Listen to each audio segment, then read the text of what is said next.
Lodging house. Yeah. Can you hear me? Louder. No. Louder. Set back from Broadway, just south of College, once stood a boarding house where an alleged group of anarchists plotted and engaged in the blackmail of some of the city's richest businessmen.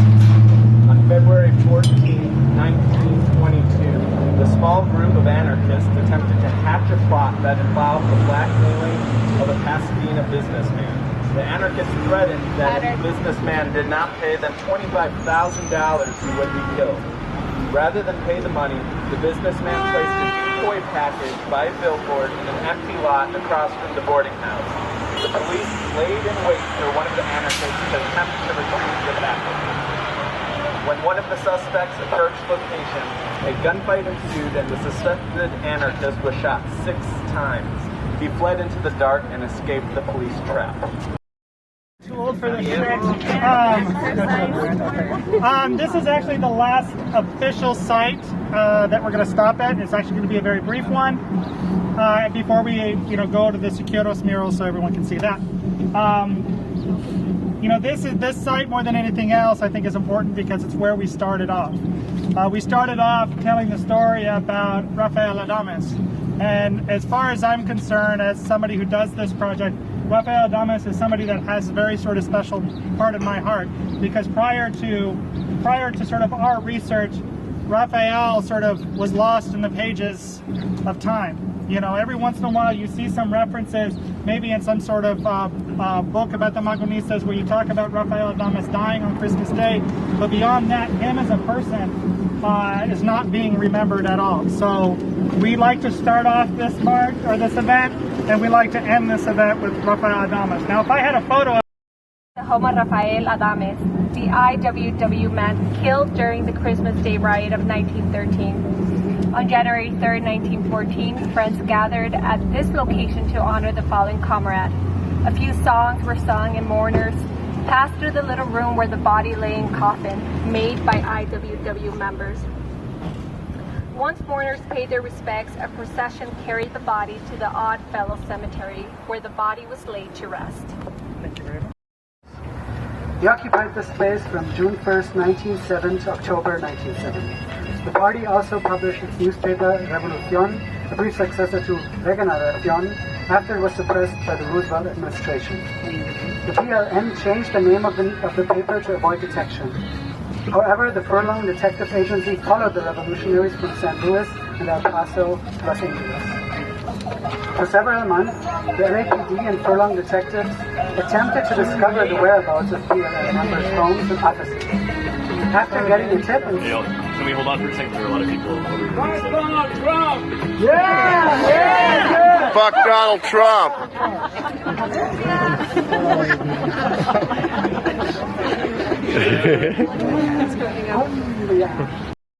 Longest one in terms of what's remaining. Once we're done reading this one, what we're actually going to do, it's going to be a little tricky. We're actually going to go back across the street. So the next one is going to be the head of Ed Nolan, or home of Ed Nolan, not the head, the home. Ed Nolan, for those who don't know, was an anarchist that was accused of the Preparedness Day bombing up in San Francisco. So we're going to learn a little bit about him and the bombing itself, or the events around the bombing. Okay?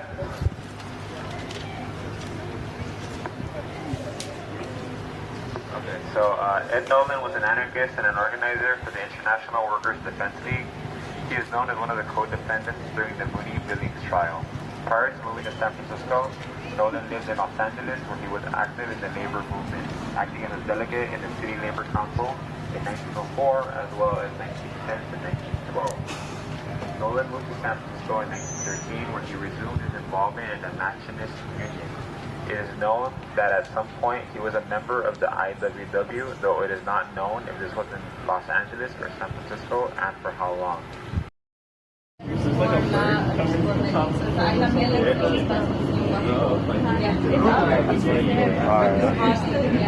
Newspaper.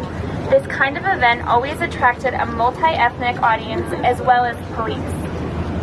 On May 16, 1912, Emma Goldman spoke to a crowd of hundreds at the location. Years later, after Ricardo and Enrique Flores Magon were arrested February 1916 on charges of defamation and sending indecent material through the mails, revolutionary material, Emma Goldman returned to the plaza and the Italian Hall to speak in their defense. The International Workers' Defense League also held events at the Italian Hall to raise funds for the legal defense of Flores Magon brothers and others, like Warren Billings and Tom Mooney, both accused of the Preparedness Day bombing in San Francisco.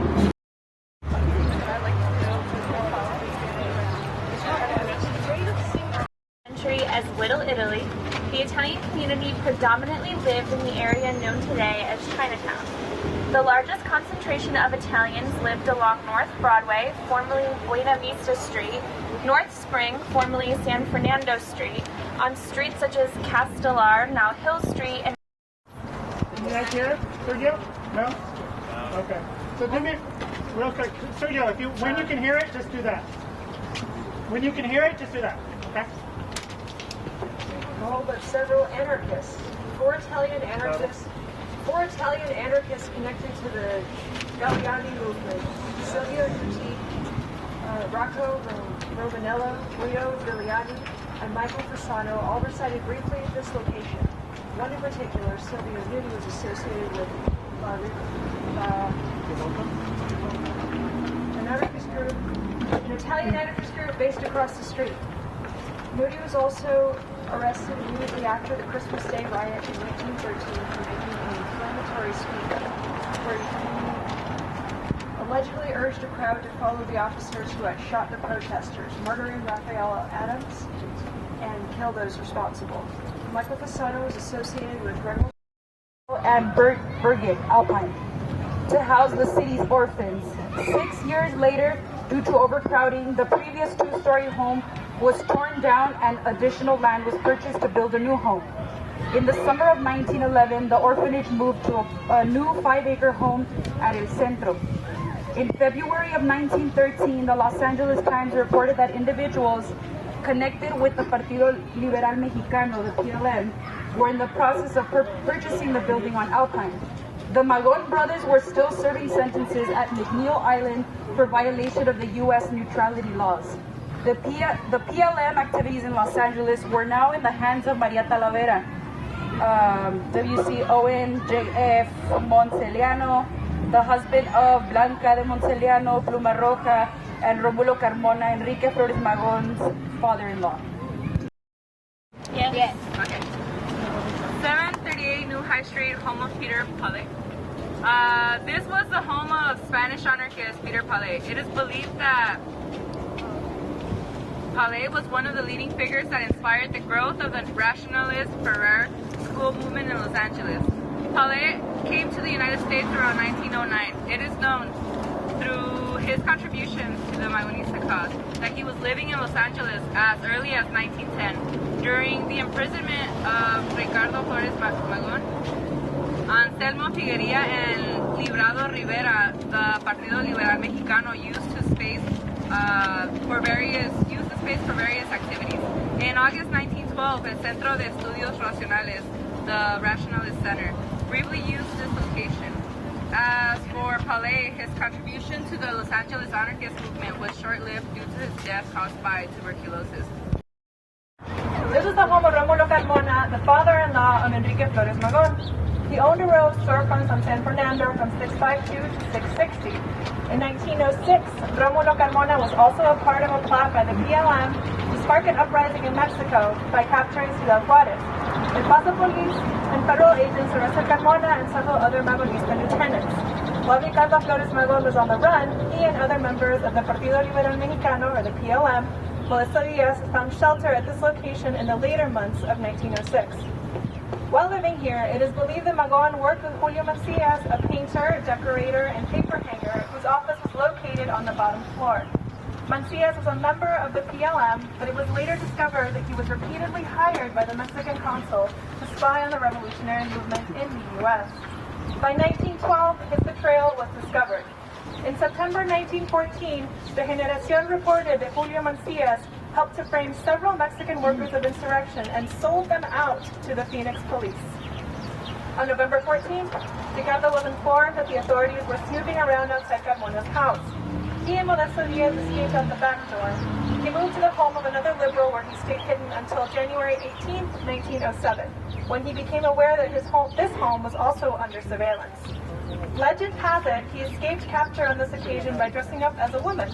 It is not known if Macias was the person who informed the authorities of Magon's whereabouts. Okay, so I'm going to go off book for a second because I just had a whole lecture about Romulo Carmona, and specifically his daughter, Paula Carmona, who was Enrique Flores Magon's first wife, which people aren't terribly familiar with because they know his second wife a lot better, Teresa, right? So I think we spoke about it a little bit earlier in this tour. So Paula was actually really young when she married Enrique Flores Magon. She was like 17 when he was like 30 something or other. So she 30 p.m. as the rally began to disperse, police began to harass the participants of the rally in Moreno. They accused Moreno of pickpocketing a watch at the corner of Macy and Olvera Street. Witnesses, however, claim that the police were attempting to apply what is known as the fee system, the act of accusing someone of a crime and having them pay a fee in order to avoid arrest. Moreno attempted to escape police custody, breaking free on 3 occasions. On the third escape attempt, he managed to run into Quiro's Cafe at 117 Marshall Street on the north side of the plaza. Police officers entered the cafe, capturing Moreno. They proceeded to strike him in such a manner that those present began to object. On hearing the objections, witnesses claimed that the police officers redoubled their blows